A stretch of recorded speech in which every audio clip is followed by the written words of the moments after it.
Hello students, today we will discuss worksheet number 7 of subject science and today's topic is food poisoning. Yesterday Pinky went to a party along with her brother. They ate different types of snacks like cake, pastry, noodles, pizza, burger, etc. After returning home, her brother complained of severe stomach pain, vomiting and loose motions. कल पिंकी अपने भाई के साथ एक party में गई जहां उन्होंने cake, pastry, noodles, pizza, burger इस तरह की चीज़ें खाई। घर आने के बाद उसके भाई को स्टमक पेन होने लगा और थोड़ी देर बाद वॉमिटिंग एंड लूज मोशंस भी होने लगे। Her father took her brother to hospital where the doctor told them that it is due to food poisoning. उसके पिताजी उसके भाई को हॉस्पिटल ले गए जहां पर डॉक्टर ने उन्हें बताया कि उसको फूड पॉइजनिंग हो गई है।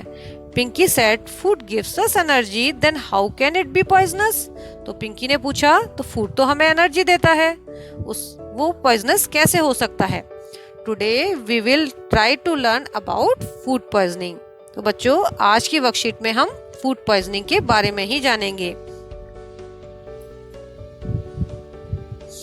Food poisoning is caused when we eat stale food which has been spoiled by microorganism. Food poisoning कब होती है बेटा? जब हम स्टेल फूड खाते हैं। स्टेल मानी बासी खाना। बासी खाना कौन सा? जो लंबे समय तक बाहर रखा हुआ है और जिसको माइक्रो ऑर्गेनिज्म ने स्पॉइल कर दिया है, खराब कर दिया है।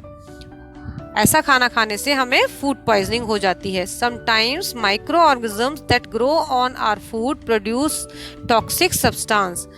कभी कभी माइक्रो ऑर्गेनिज्म जो स्टेल फूड में होते हैं वो टॉक्सिक सब्सटेंस भी प्रोड्यूस करते हैं, यानी कि पॉइजनस सब्सटेंस भी बनाते हैं, जिसकी वजह से जो फूड होता है वो पॉइजनस हो जाता है। It can lead to serious illness और इवन डेथ, और जिसकी वजह से कोई भी व्यक्ति सीरियसली इल हो सकता है, बहुत ज़्यादा बीमार हो सकता है और उस व्यक्ति की इवन डेथ भी हो सकती है। E. coli and Salmonella are two microorganisms that cause food poisoning. कौन कौन से माइक्रो ऑर्गेनिज्म होते हैं बेटा जो फूड पॉइजनिंग क्रिएट करते हैं? E. coli and Salmonella. These are the two microorganisms that cause food poisoning. Now we will know what are the symptoms of food poisoning.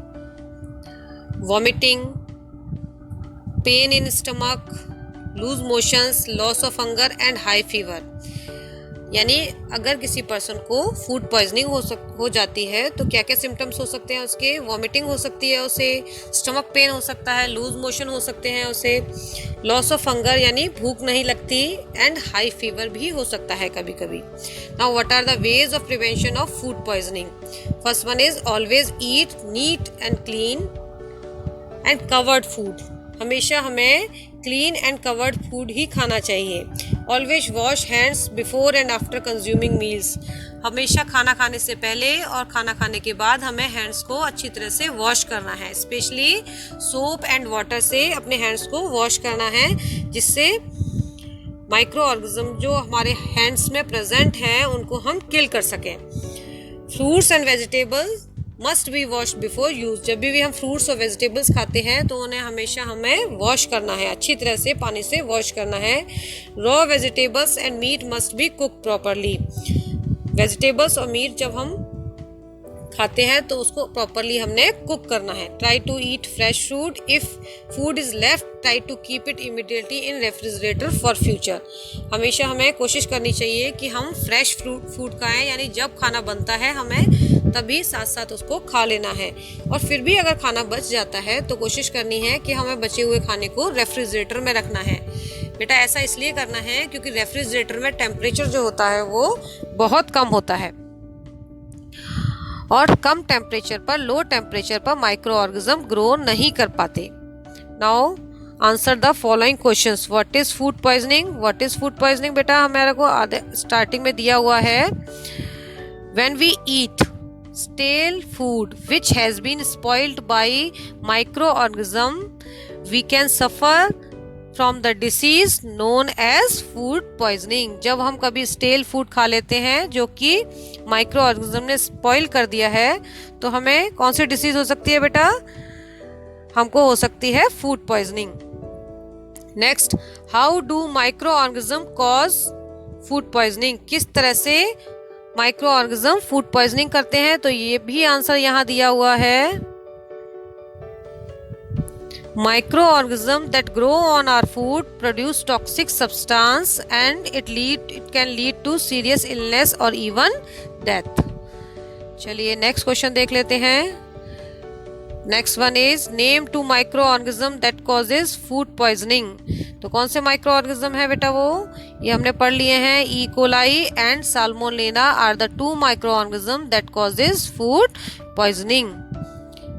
Now the next question is right 4 habits that can help us to prevent from food poisoning.